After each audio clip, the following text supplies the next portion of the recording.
and welcome to the Amiga Ireland podcast. I'm Jarlath, and with me today is Rob and Luke. Hello. Hello. How is everybody? Not too bad, thank you very much. How about you? I'm good, thanks. I've been playing with a MIDI interface and Octamed for the last while. That was donated to me by Matty Whittle in the Amiga Ireland group. So Matty, thanks very much for that. I'm having great crack with that and starting to learn a bit about recording on Amiga, which is really interesting. Yeah. Rob, how are you doing? I'm grand. Busy, but it's all good. In Amiga-related stuff, doing a few repairs here recently, and a couple of side projects that have been on the back burner for a while, and working on my programming articles for Amiga Future magazine. I just received my 2 copies, and I'm really looking forward. So I've got parts 1, 2, 3 and 4 now of your tutorials. They're brilliant. They're really good. Oh, very good. We actually based a programming workshop around it for the Amiga Ireland meetup this year, and we're going to run it again next year. Yeah, it should be good. It should be good. Luke, how about you? I'm very well, to be honest. But I've got a special news to.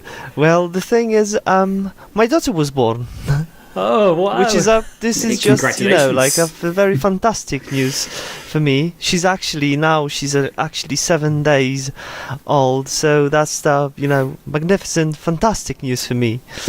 That is fantastic news. Yeah. Yeah, that's brilliant. Thank you very Congratulations. much. Thank you. Right. Yeah. Okay, will we move on to the news? Yeah, off we go then. Okay.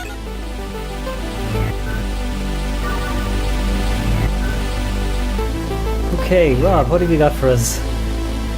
There's a few things happening, but one of the main things that I've noticed in the last while is that LibreOffice, there's a port underway to port LibreOffice to OS4.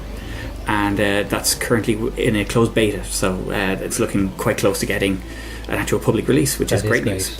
Yeah, that's going to be a huge game changer, I think, for Amiga systems, because I think most people can get by, no matter what computer they're using currently, they can get by with an Office suite and an email program. So it makes OS4 a lot more viable.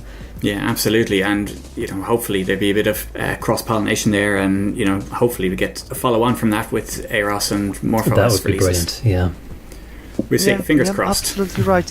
We just need like a proper browser, and that would be all. Apart from that, yeah, that's it. Yeah. In AROS news, SMP support has been added, but it's not available in public night builds just yet. And also in the news was that 64-bit has been added, but I was told in IRC that it's actually been there for about 10 years, so that's not the news that maybe it might seem to be. But still, it's great that SMP is there, and there are some videos out there showing renderings and stuff on AROS, so it's great. Very promising. Absolutely. It is, yeah. That's the thing. Right, we've got other news. David Pleasance is writing a book. I don't know, 24 hours, has it passed 24 hours since he announced that he's doing that on Kickstarter? I think he's reached half his target. Yeah, within 24 hours, that's really magnificent and great. Yeah, it's impressive. So if it goes like that, it's going to be like in 48 hours the bounty will be complete. Yeah, it's incredible. Yeah, I think it was set to longer. I think it's 30 days. Right. Yeah, so nearly a month. Right. So 24 hours is just, again, really impressive. It shows the strength of the community, actually. So fingers crossed. Yeah, I backed it, and I'm really excited. I can't wait to get it. Right. Well, the Legends of Amiga show in Philadelphia, they have released their video footage. So Amiga Bill was the cameraman behind this. The camera work is really good in this, and I was curious who they got to do it, so it was Amiga Bill, which isn't surprising. And in these videos, basically all of the big names you would know from Amiga, like Jeff Rank, Jeff Porter, Peter Cherna, Ed Hepler, Dave Haney, David Pleasance and others, they were all there to learn about the FriendUp platform. So FriendUp is a new system that's very much Amiga inspired, but is going way beyond anything I've really heard of. The chief architect is Hogne Titelstad, and the CEO is Arne Pederblix, and they were both there to take everyone through step by step what the system does. I was really immersed in this. There's a lot of video footage, but I watched every minute of it, because when you watch all these guys, and you know, back in the day the Amiga was so far ahead of its time, people had difficulty describing exactly what it did, and this is exactly the same thing with the same people. Again, it's fantastic.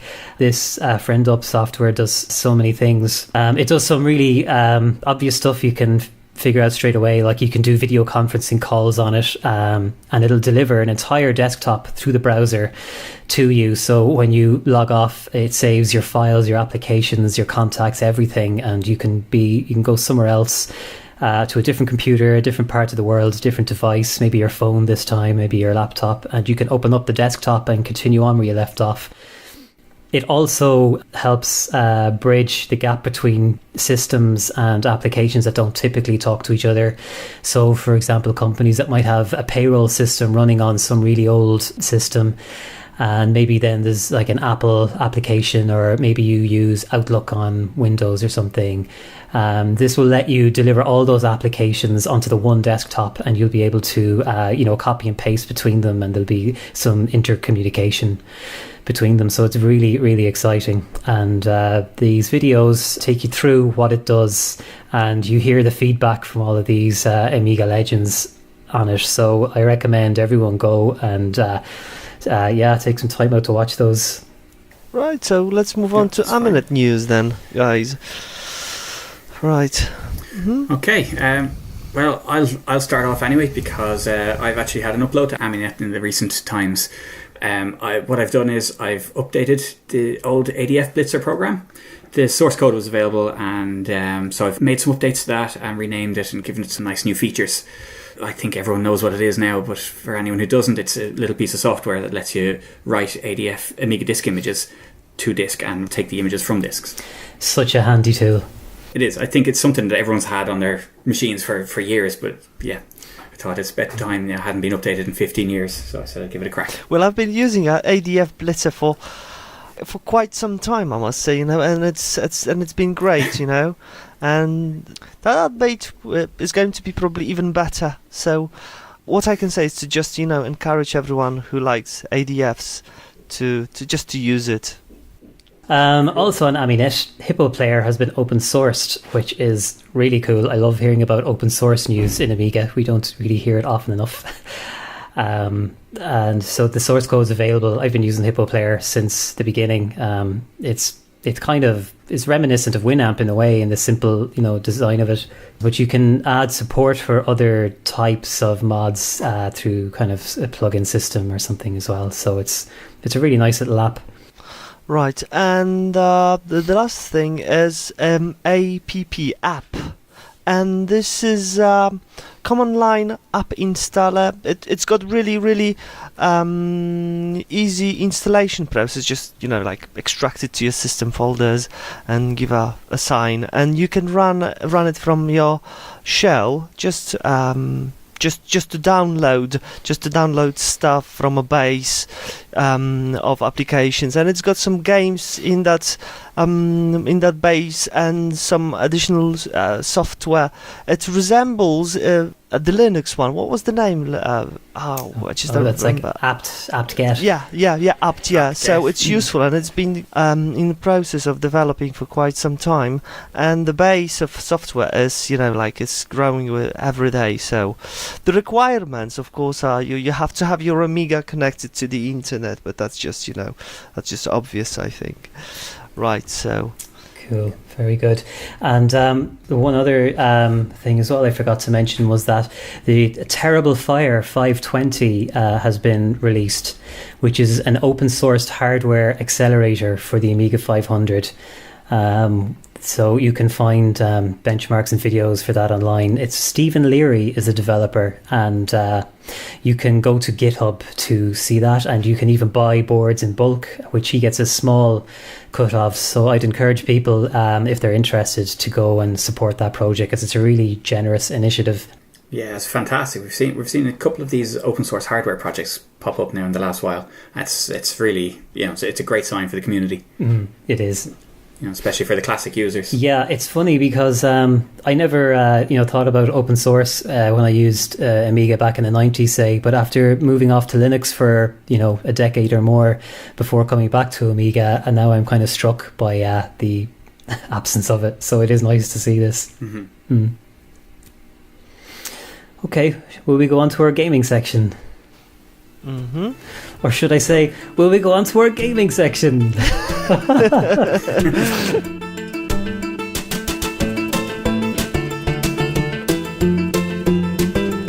Well, I've come across a really interesting piece of kit for Amiga gaming enthusiasts. Amiga Live is a software package which you can download from amigalive.com.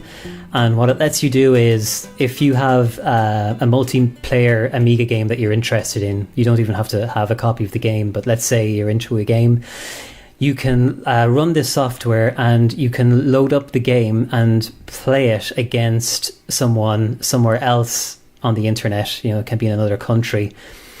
And I'm really enjoying this because there are some games I don't play as often because they're better suited to multiplayer, like say Alien Breed, which is incredibly difficult in single player. But you can play these games now online, and there's a facility there to set up a game, integrated chat feature as well. So it works really well. You need a good internet connection, preferably Ethernet really. There's some games would not be playable over Wi-Fi, but it works. Yeah, a lot of the old games, they're not programmed to deal with any lag at all, basically. So the fact that a lot of them work speaks very highly of the package. Yeah, it's cool. And actually, I think because the Amiga Ireland event is once a year, and people were asking about a second event or what would we do, I think what we might do is run a virtual event in the summer. We might using that program and build something around it. Yeah, good idea. Always something new. Yeah, that's right. Okay, let me move on to next one. There's been a release of a game called Max Knight. Guys, have you seen it? I haven't. Briefly, yeah, it looks lovely.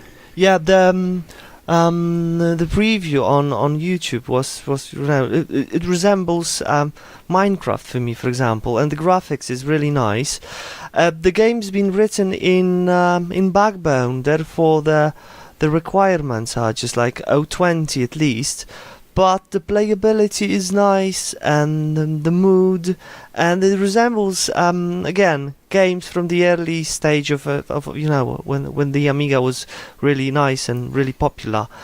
So I really encourage everyone to download, and it's for free, so everyone can try it and everyone can have a go. Fantastic. So, yeah, it looks really nice. It has a really warm, kind of colourful, look to it. I'm looking forward to trying it out. Oh, please do. You won't be disappointed. I'm pretty sure about that.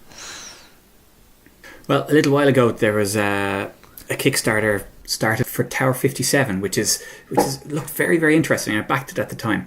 Essentially, it's very similar to something like the Chaos Engine or that kind of thing with the sort of top-down run and gun. And with a bit of a cyberpunk feel to it, and this is a sort of a modern take on that genre. But it reached its target for the PC platform. One of the stretch goals was to release it on the Amiga OS4 platform, and that was reached, which is great. And at the Irish Amiga meetup in January, we saw the first public demonstration of Tower 57 running on Amiga OS, which was very exciting. But something I'm really looking forward to. That was really cool. I remember I just got a brief look at that at the day because my hands were kind of full, but it looks stunning. Yeah, it's all hand drawn pixel art. It's a fantastic looking game. Okay, well, another new release just out in the last couple of days is Lumberjack, and it's available on AmiNet. It's a fan-made conversion from the C64 game to Amiga, and I had a look at them online to compare them side by side. There's a video that actually does that, and it's very faithful to the C64 version. So if you like that game, there's a very good alternative for you on Amiga. If you like these types of games, okay. I'll have a go. Yeah, it's interesting. There's this category of games, and I saw one on the Commodore 64 as well. That a friend in Galway, Daniel Seiganek, showed me. It's called Paper Plane for the Commodore 64, and it's a modern enough game, like recently released, and it's one of those this style of game that sort of came out with the new smart devices like the phones and tablets, where you can play a quick game, and you get a score, and then you can kind of pass it on to the next person, as opposed to the sort of more long haul games we'd be used to from the classic machines. So yeah, it's definitely pretty cool in that sense. Okay, will we move on? Yeah.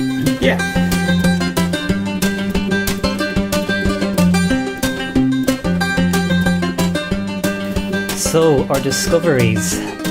I came across an interesting piece of software a while back that I've been using for some time, but it's going to be updated soon, so I just thought I'd mention it. So this software is a proxy. It's a HTTPS proxy, and for computers where you can only access HTTP websites, like on old computers, you can load this software onto any Linux computer, like say a Raspberry Pi. And what I was using it with Eyebrows, and it's very simple to set up. In Eyebrows, you just go into the proxy settings and put in the IP address of the computer running this software, and it'll go and fetch whatever website address you've put in Eyebrows. No matter how complex it is, it'll render it and return it as a GIF, and the links are still clickable, which is pretty fantastic. So for the last year or two, it's really enhanced my it's sort of broadened the usability of Eyebrows for me on 68K Amiga. But a new feature that's coming is text entry fields. So, for example, with Facebook, you might get as far as the login page and it would render perfectly, but you wouldn't be able to log in. So now that's going to change. You'll actually be able to log in. That was developed by Antonio. The link will be in the show notes. And we hope, actually, Antonio is going to come to the next Amiga Ireland event in January 2018. Very good. Nice.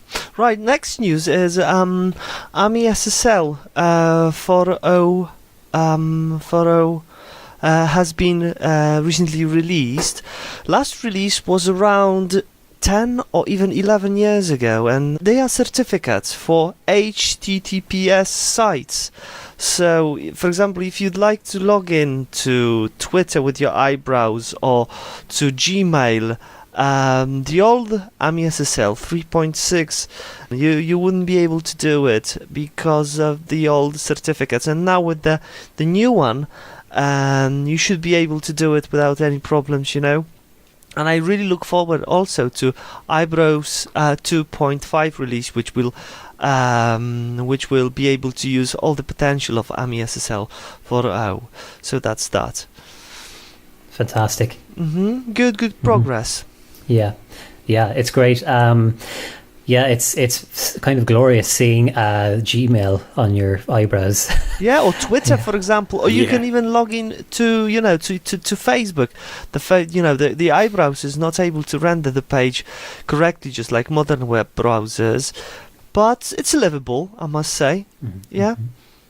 And it's not just the web pages. There are, the email clients like Yam and Simple Mail and things like that will also use AMI SSL, because a while ago Gmail stopped working altogether in Yam, and hopefully this should sort it out again. That's really good.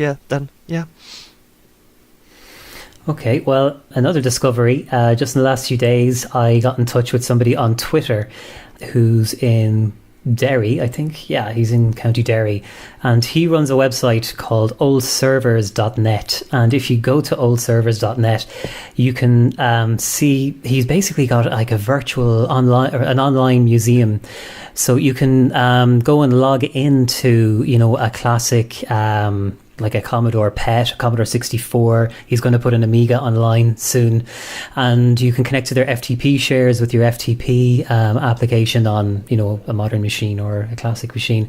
So it's really, really cool. It's well worth checking out. And also the Amiga Ireland Twitter account, we've tweeted out an interesting post on the Irish county name meanings. When we have our Amiga Ireland meetups. We have a lot of visitors, thankfully, who come from overseas. And I think when people visit Ireland, and probably a lot of people who already, live in Ireland, don't actually know the original meanings of the place names, some of them. So yeah, if you go and check it out, they're translated into their actual meanings. The current English names that we use for the counties here, they're phonetic translations, but they don't actually mean anything. They're just gibberish, really. So this will tell you what they mean. It's really interesting to see, the plains, the middle. Some of them are named after people and stuff like that. Yeah, it's cool. It's nice to see a sort of a Game of Thrones-esque version of the map of Ireland. Mm-hmm. Right, I've just seen that Magfest has released a video called Demos for Dummies, which just covers the starts of the whole demo scene with crack throws and boot block intros and things like that for basically for pirated games, and how it's evolved into quite a vibrant scene these days on all sorts of platforms. And it's an interesting look at the whole demo scene. A piece of history, yeah. Yeah.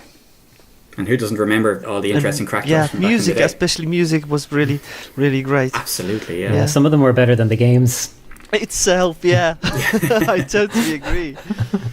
Okay, let's go on to our community section.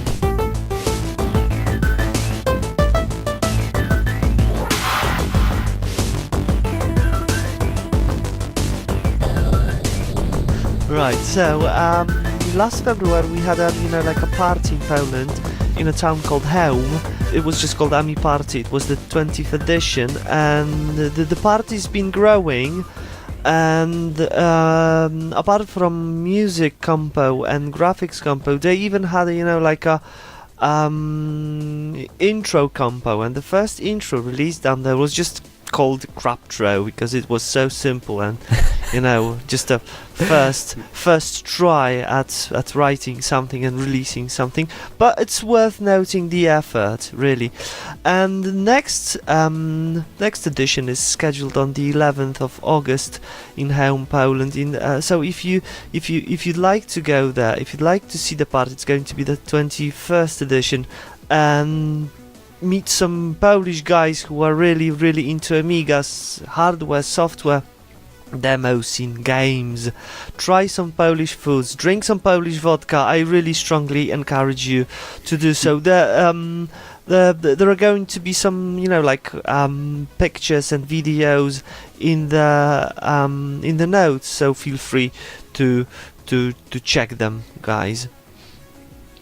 Fantastic. Yeah, it looks like a lot of fun, and I hope to go. I can assure you it is. It lasts stuff, 3 days and 2 nights. Yeah. So it really don't know if my liver could take really that. tests your endurance. Yeah, God. Sounds awesome. So and the Amiga Ireland event wrapped up at the end of January there. So it's our second event we've had, and there was a really good turnout. We had 43 people, I think, in total. And we had some amazing guests. We were very lucky that David Pleasance came to visit us in person this time, and Trevor Dickinson, and many other very interesting people. Mike Clark was there from Psygnosis and now Atomicom. Ravi from the Retro Hour. Neil Cafferkey, who actually lives in Ireland, develops for Aros and wrote the Prism drivers. Paul Kitching was there. Darren Glenn, who runs the Bambi Amiga server. Christoph from Amicast, and Mike Batilana from Cloanto. So it was really, really cool. It was a lot of fun. We had a really good soldering workshop, courtesy of Rob. Yeah, that was absolutely stunning with the presentation that was done on Scala on the Amiga, and then a pretty much an all-day workshop. And there's some photographs of that you can see. We had a music creation workshop, and we were really lucky that Mike Clark jumped in on that and turned it up to 11. Basically, it was pretty cool. It was a really good day, and I think it's going to be even better next year. So you can go to amigausers.ie/media, and you can see all the videos, photos, and whatnot. Right, another event that's upcoming, it's called the Crunch 2117. It is scheduled from the 2nd to the 4th of June 2017. It's going to be a demo scene and retro gaming again in Poland, but this time this is going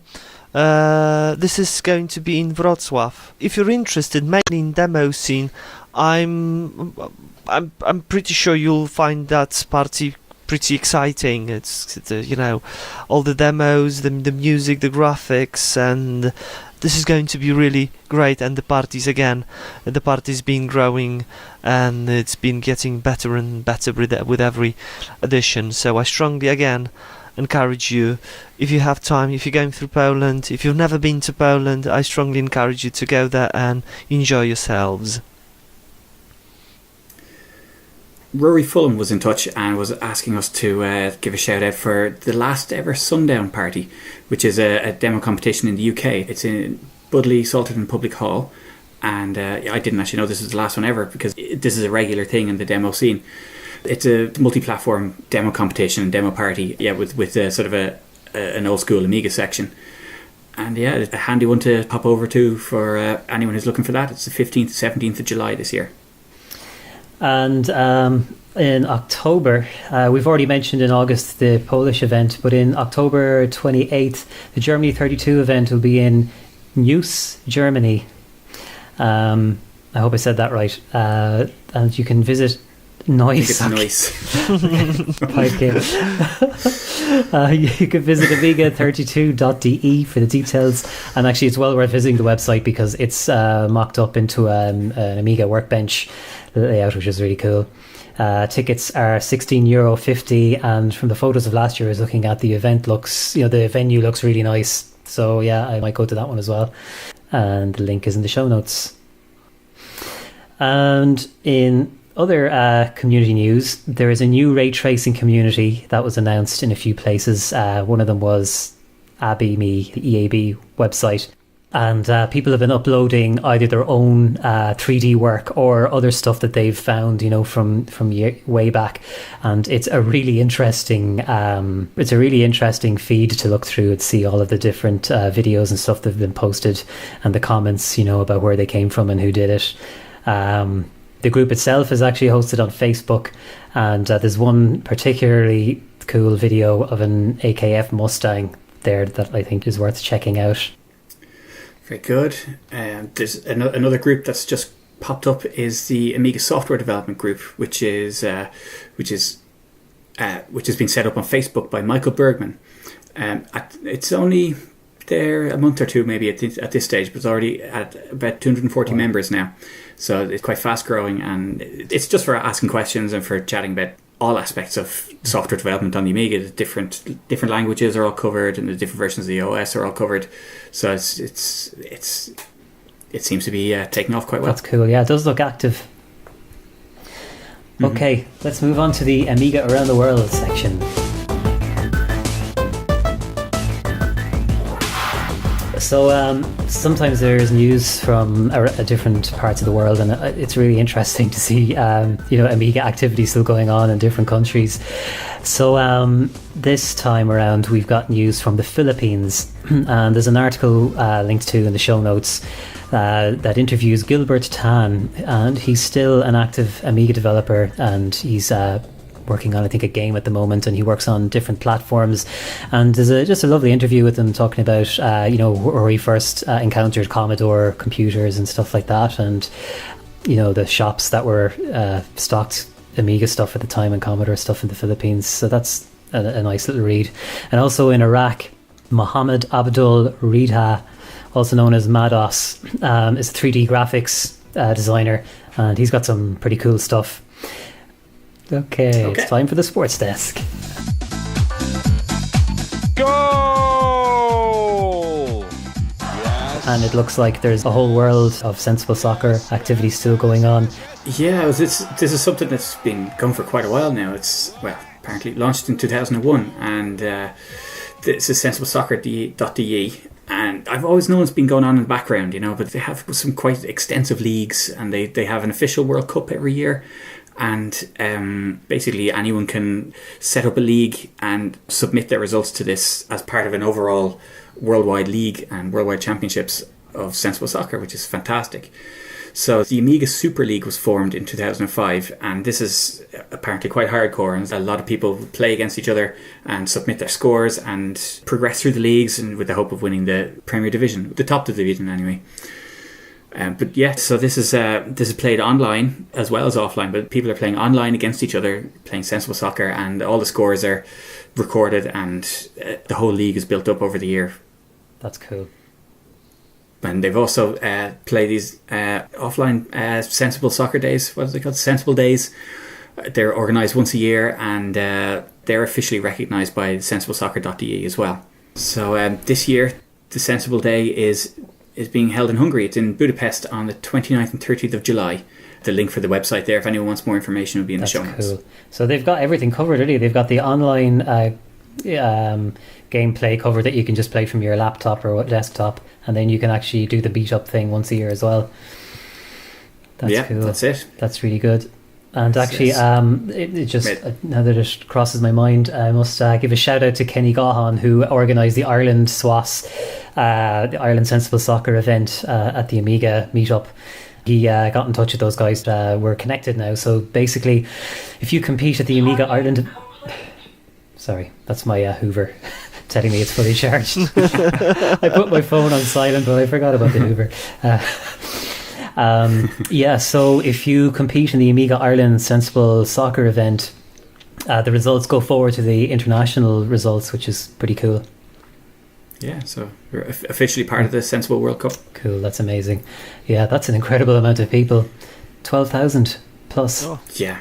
It's a huge thing. I had known it was going on in the background for a while, but kept an eye on it. And they also sell Sensible Soccer merchandise on the website to support the cost of running these leagues. And, so you get your Sensible T-shirts and all that there. It's cool. It's a great job to do. Yeah, that's deadly. Yeah, I must actually, I have to confess, I think I prefer watching games of Sensible Soccer matches to watching real football.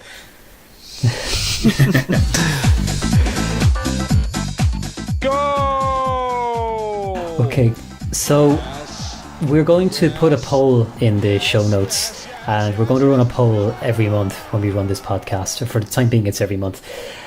So, Rob, do you want to tell us what the poll is going to be about this month? Yeah, this is our first poll, and what we would like to know is, what language would you prefer to read David Pleasance's new book in, if not English? So you can go, and the link is in the show notes, and you can go and answer the poll online, and it would be great to hear what you have to say. Fantastic. So we'll leave it open till sometime before the next podcast, and it'll be interesting to see what the results will be. Also, anyone who wants to get in touch with us, we are interested in listener feedback. Yeah, please send us your comments, any news items that we may have missed, any tips, anything at all you want us to mention. We can't guarantee we'll read them all out, but sure. Yeah, and if you're running any events, definitely let us know, because I think that the main thrust of this podcast, I think, is to kind of support events and encourage in-person meetups. And also, what we'd like to do is play out every episode with a mod. So if you'd like to get in touch and suggest a mod for us to play out the episode with, please do, and we'll have a rummage through and play out with a different one each time. Definitely, yeah, but not from mods. Well, but there's a guy called Banjo Guy Ollie, and he does great acoustic covers from games, and the links will be in the show notes. I strongly encourage everyone to check it. These covers, they sound really, really awesome, and you'd be surprised what you can do with banjo, actually. yeah. I actually got one of Banjo Guy Ollie's albums. It's really good. He's got a he's got a new Castlevania cover out, which isn't a game I've played, so I've never heard the theme tune, but it's an absolutely brilliant song. Yes, I've heard that as well, and I really, really like it. Yeah, so thanks to Banjo Guy Ollie for his permission to use this song for our gaming section. We're using Traps from Turrican 2, which is his cover, and I also need to thank virtualdimensions.de for letting us use the Escape. And that is all for today. So thank you everybody for listening. Please get in touch, give us your feedback, and we will see you in a month's time. Thank you very much.